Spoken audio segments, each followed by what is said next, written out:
भगवान विष्णु से उनका उनके विवाह की स्वीकृति देते हैं हिमवान जो है।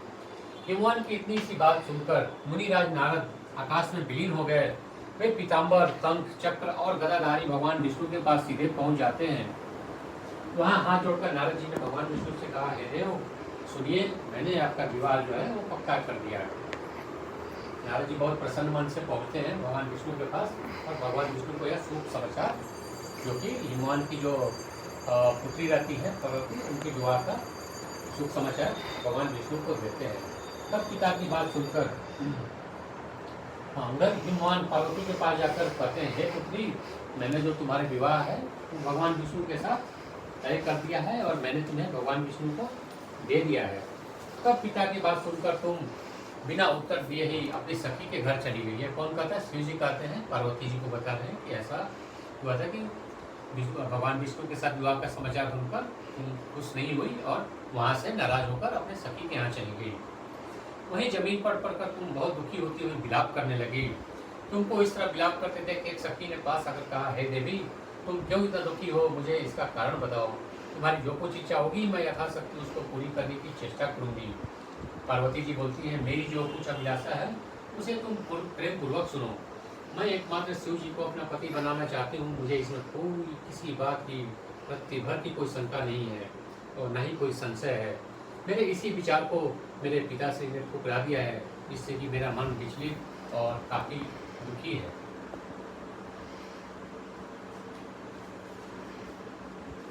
और इस दुख में मुझे ऐसा लगता है कि मैं अपने शरीर को त्याग दूंगी, मैं अपने प्राण को त्याग दूंगी।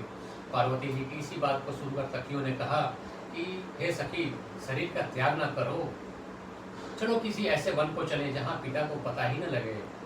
ऐसी सलाह कर तुम वैसे वन में जा पहुंची। उधर तुम्हारे पिता घर घर तुम्हें ढूंढने लगे। दूतों द्वारा भी खबर लेने लगे कि कौन देवता, दानव, किन्नर, गंधर्व, राक्षस मेरी पुत्री का हरण करके लेके चला गया। उन्होंने मनी मन कहा, मैंने नारद जी के आगे प्रतिज्ञा किया है कि अपनी पुत्री को भगवान विष्णु को दूंगा। ऐसा सोचते सोचते हिमवान मूर्छित हो गए। गिरिराज को मूर्छित देखकर सब लोग हाहाकार करते दौड़ पड़े और जब होश हुआ तो सब पूछने लगे कि हे गिरिराज, आपकी मूर्छा का कारण क्या है? आप क्यों मूर्छित हो गए हैं? हिमवान ने कहा, आप लोग मेरे दुख का कारण सुने। न मालूम कौन मेरी कन्या को हर ले गया है। मैंने भगवान विष्णु को उसका हाथ दे दिया है। मैंने नारद जी से कहलवा दिया है और अब मेरी पुत्री मिल नहीं रही है। इसी कारणवश मैं काफ़ी दुखी हूँ और मैं मूर्छित हो गया था। और ऐसा मैंने अपने वचन का पालन नहीं किया। हाँ, ऐसा नहीं हुआ तो उसे शायद किसी काले सांप ने काट लिया होगा या किसी सिंह ने या किसी व्याघ्र ने खा लिया होगा। हाय, मेरी बेटी कहाँ गई? किस दुष्ट ने मेरी पुत्री का हरण कर लिया या किस दुष्ट ने मेरी पुत्री को मार दिया? ऐसा कहकर वे वायु के झोंके से कांपते हुए वृक्ष के समान कांपने लगे और पुनः मूर्छा की स्थिति को प्राप्त कर लिए। इसके बाद हिमवान अपने संयम को वापस पाकर तुम्हें वन वन खोजने लगे। वह वन भी सिंह, भालू आदि हिंसक जंतुओं से बड़ा भयानक हो रहा था। तुम भी अपनी सखी के साथ उस भयानक वन में चलती चलती एक ऐसी जगह जा पहुंची जहाँ एक नदी बह रही थी। उसके रमणीय तट पर एक बड़ी सी कंदरा थी। तुमने उसी कंदरा में आश्रय लिया और मेरी एक बालुकामयी प्रतिमा बनाकर अपनी सखी के साथ निराहार रहकर मेरी आराधना करने लगी। जब भाद्र शुक्ल पक्ष की हस्तयुक्त तृतीया तिथि प्राप्त हुई तब तुमने मेरा विधिवत पूजन किया और रात भर जाकर गीत वाद्य आदि से मुझे प्रसन्न करने का प्रयास किया। उस व्रत राज के प्रभाव से मेरा आसन डगमगा उठा, जिससे मैं तत्काल उस स्थान पर जा पहुंचा जहाँ की तुम अपनी सखी के साथ रहती थी। वहाँ पहुंचकर मैंने तुमसे कहा कि हे देवी, मैं तुमसे प्रसन्न हूँ, बोलो तुम क्या चाहती हो? तो तुमने कहा, हे मेरे देवता, यदि आप मेरे ऊपर प्रसन्न हैं तो मेरे पति बने और मुझे पत्नी रूप में स्वीकार करें।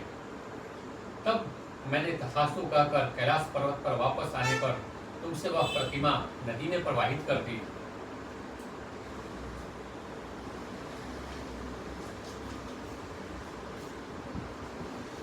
सखी के साथ उस महाव्रत का पारण किया। हिमवान भी तब तक तुम्हें ढूंढते ढूंढते उसी वन में उसी स्थान पर आ पहुंचे। चारों दिशाओं में तुम्हारी खोज करते करते वो व्याकुल हो चुके थे। इसलिए तुम्हारे आश्रम के समीप पहुंचते ही गिर पड़े। थोड़ी देर बाद उन्होंने नदी के तट पर दो कन्याएं देखी। देखते ही उन्होंने तुम्हें छाती से लगा लिया और बिलख बिलख कर एक पिता की भावनाओं का सब ये करते हुए रोने लगे। फिर पूछा, हे पुत्री, तुम सिंह, व्याघ्र आदि जंतुओं से भरे इस वन में क्यों आ पहुंची? मुझसे ऐसी क्या गलती हुई? मैंने तुम्हारा ऐसा कौन सा तुम्हारी इच्छा पूरी नहीं की जो तुम मुझे बिना बताए ऐसे भयानक वन में, जहाँ भी कोई बड़ी बड़ी सेना लेकर कोई नहीं जाना चाहता, तुम वहाँ पे अकेले अपनी सखी के साथ विचरण कर रही हो? पार्वती जी ने उत्तर दिया कि हे पिताजी, मैंने पहले ही अपने आप को शिव जी के हाथों सौंप दिया था। आपने मेरी बात टाल दी, इससे दुखी होकर मैं यहाँ चली आई। हिमवान ने सांत्वना दिया कि हे पुत्री, मैं तुम्हारी इच्छा के विरुद्ध कुछ नहीं करूँगा। तुम्हें अपने साथ घर ले आए और मेरे साथ तुम्हारा विवाह कर दिए। इसी से तुमने मेरा अर्धासन पाया है। तब से आज तक किसी के सामने मुझे व्रत प्रकट करने का अवसर प्राप्त नहीं हुआ।